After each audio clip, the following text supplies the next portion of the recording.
Major academic plan.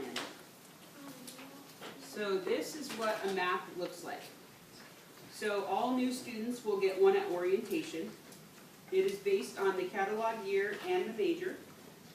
It includes all the graduation requirements such as GE, major prep, upper division major courses.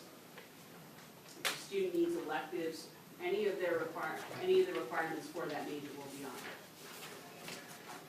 However, it is a general suggested sequence of courses to take each semester. So it's based on a student meeting all prerequisites and not needing any math or English remediation. So it is not personalized to the student. So if the student has AP credit, if they have transfer coursework, or if they need math English remediation, or if they don't meet prerequisites, they must personalize the map. So this is a great guide for freshmen to stay on track, but it's not set in stone. So students will use this document as a guideline along with their other resources.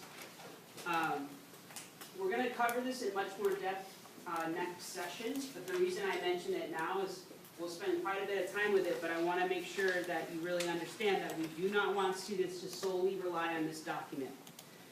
It's a little confusing because in your web portal it says MyMAP. That makes you think it's yours, right? It makes you think it's personalized, and it's not.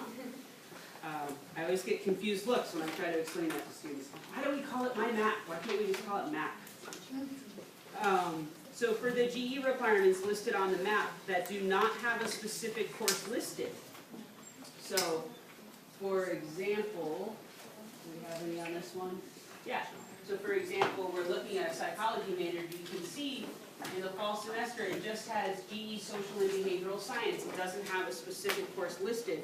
So what the student will want to do is use the catalog and the schedule to pick courses that fulfill those requirements.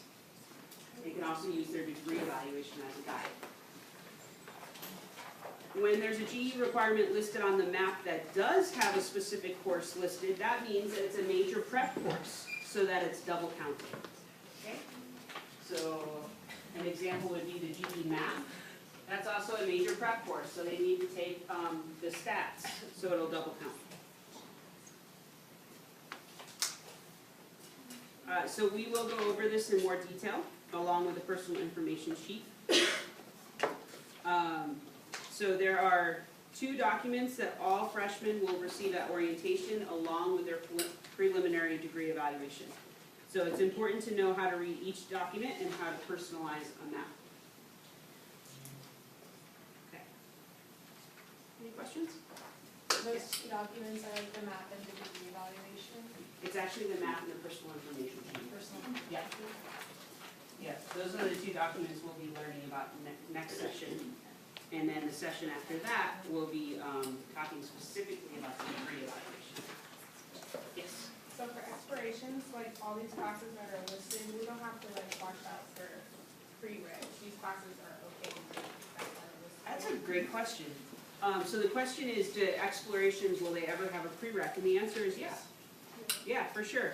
So that is something to watch out for. Not a lot of them, because they're meant to be general.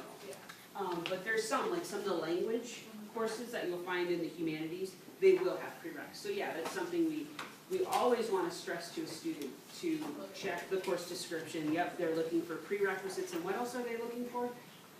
Restrictions. Restrictions, that's right, yeah.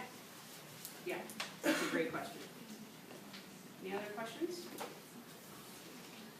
Okay, be right back.